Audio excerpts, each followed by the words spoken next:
चैत्र नवरात्रि कलश हर व्यक्ति स्थापित करता है, भले ही वह ज्वारे न बो पाए। ऐसी अवस्था में प्रश्न आता है कि नारियल को हमें कैसे रखना चाहिए। इस बार नारियल मैंने तोड़ा है ताकि आपको बता सकूं कि नारियल के नेत्र अर्थात उनके मुख कहाँ की ओर होते हैं। कलश स्थापन की सही विधि, शुभ मुहूर्त इस वीडियो में आपको जानकारी पूर्ण रूप से प्राप्त होगी। अगर आप गलती करते हैं तो नवरात्रि के आपके व्रत खंडित रूप में माने जाते हैं और पूजा का भी फल नहीं मिलता है। तो ध्यान से सुनेंगे तो यह वीडियो आपके लिए बहुत ही काम की रहेगी। कलश में एक वस्तु आप अपनी मनोकामना, पुत्र विवाह, नौकरी, रोग, कर्ज इत्यादि की जो अधूरी इच्छा है वह कहते हुए जरूर से डाल देना ताकि सौभाग्य बना रहे। इसके लिए आपको पूरा वीडियो सुनना पड़ेगा। देखिए, स्वच्छता शुद्धता का ध्यान जरूर रखें। कलश स्थापना करते समय नवरात्रि के प्रथम दिन आप लाल पीले ही कपड़े पहने अपने आप को सुसज्जित करें। जिस स्थान पर मां भवानी को स्थापित कर रहे हैं उस स्थान पर गंगाजल मिश्रित जल का आप छिड़काव कर लीजिए। वहां पर रोली या कुमकुम से स्वास्तिक बना लेते हैं, उस स्थान को सुसज्जित करते हैं तो और अधिक शुभ होता है।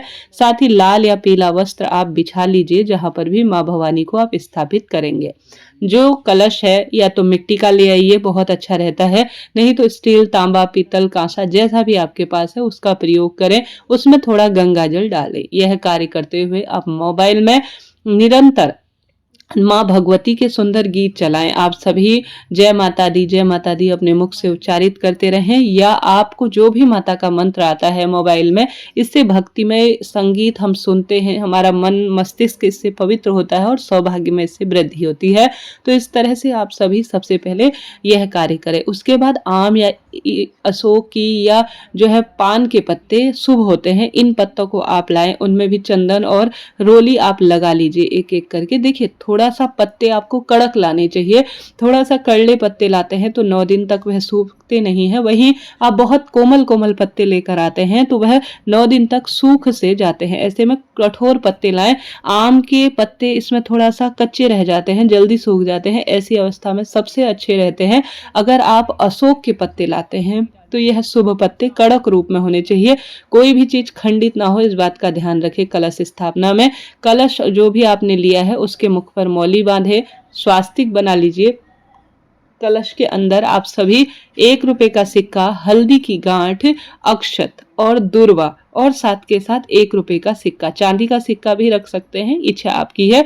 यह 5 चीजें आप डालें। बाजार में सप्त मात्रिका भी मिल जाती है, सप्त औषधि भी मिल जाती है। देखिए, पूजा पाठ बड़े स्वरूप में किया जाए तो उस स्वरूप में हो जाता है, संक्षिप्त स्वरूप में भी पूजा हो सकती है। तो यह 5 चीजें आसानी से उपलब्ध हो जाती हैं, तो इनका प्रयोग आप कर लीजिए। देखिए, अभी तो मैं प्रतीकात्मक रूप से आपको दिखा रही हूँ कलश स्थापन कैसे होता है। तो इस तरह से एक नारियल ले लीजिए, ठीक है। बाजार में इसके अंदर पानी होता है, अच्छी तरह से बजा कर लाएं। कहीं सूखा चटका हुआ अंदर से खोखला लाते हैं तो वह ठीक नहीं होता है। तो स्वास्तिक बना लीजिए नारियल में और साथ के साथ उसमें मौली बांध लीजिए, अक्षत आप लगा लीजिएगा। अब माता रानी के दाहिने हाथ की तरफ, ठीक है, जो माता की मूर्ति है ना, ठीक उसके दाहिनी तरफ आपको कलश को स्थापित करना है, बाईं तरफ नहीं, इस बात का ध्यान रखें।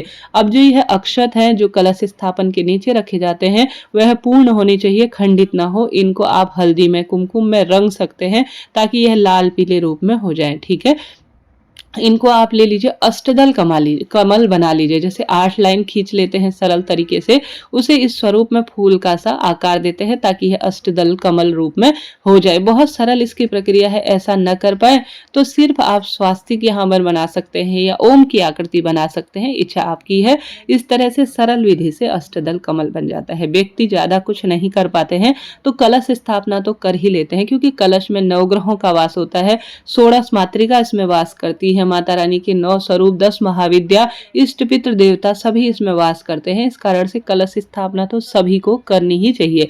इस बार कलश स्थापना का जो शुभ मुहूर्त हो रहा है 19 मार्च 2026 गुरुवार को सुबह 6:52 से 7:43 के आसपास कलश स्थापना का शुभ मुहूर्त है। इस शुभ मुहूर्त में कलश स्थापन आप कर लेते हैं तो बहुत शुभ होता है। दूसरा जो मुहूर्त है वह अभिजीत मुहूर्त है, करीब 12:05 से 53 मिनट के आसपास अभिजीत मुहूर्त का यह समय रहेगा। ठीक है, दोनों मुहूर्त में किसी एक मुहूर्त को चुनिएगा। अब देखिए, मैं आपको हर एक चीज बता रही हूँ, यह भी बताऊंगी कि कलश में आपको नारियल कैसे रखना है। बस आप अंत तक बने रहें। वीडियो को आपसे लाइक की उम्मीद में मैं कहती हूँ कि आप लाइक करें, शेयर करें, सब्सक्राइब करें। कोई प्रश्न हो तो सब प्रश्नों का उत्तर मैं देती हूँ, आप पूछिएगा, आपका अपना चैनल है।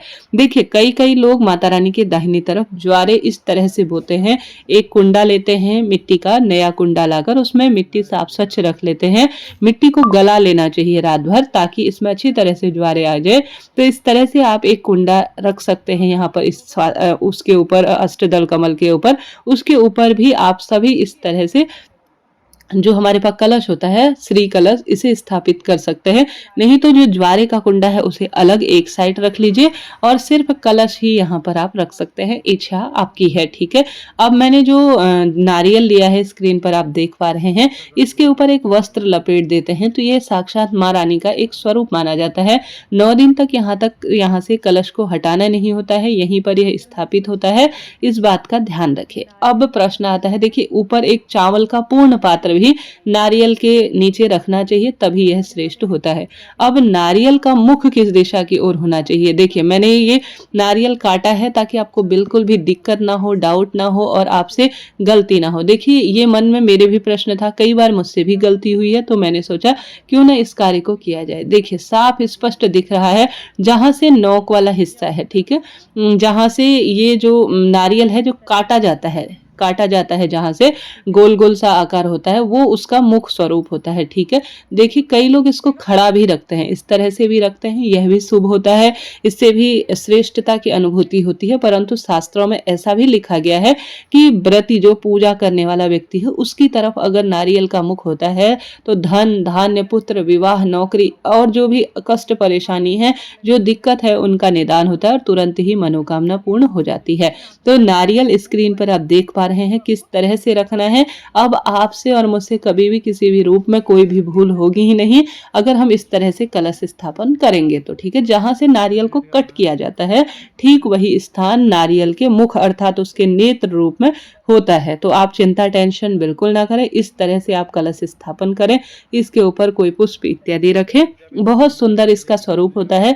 जहां से नारियल काटते हैं वहीं से नारियल का मुख होता है और वही पूजा करने वाले व्यक्ति की तरफ होना चाहिए। ठीक है, यह बात हो गई कलश स्थापन की, जो मैंने पूर्ण रूप से आपको करके दिखाया कि कलश स्थापन कैसे किया जाता है, ज्वारे कैसे बोए जाते हैं। चैनल को सब्सक्राइब करें ताकि एक एक चीज आपको, सभी चीजों की जानकारी मिले कि कैसे आप कलश स्थापित करें, कैसे पूजा के नियम है और संपूर्ण चीजों की जो है। ये कलश 9 दिन तक ऐसे के ऐसे ही रखा जाता है, बिल्कुल इसे हिलाया डुलाया जाता नहीं है।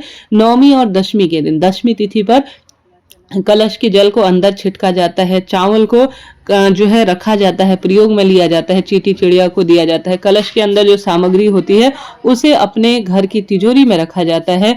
नारियल को भगवान को भोग स्वरूप अर्थात माँ भवानी को भोग स्वरूप दिया जाता है। कन्याओं को प्रसाद स्वरूप वितरित किया जाता है। इसलिए कलश की महत्वता सबसे अधिक है। अभी के लिए इतना ही। जय माता दी, हर हर महादेव।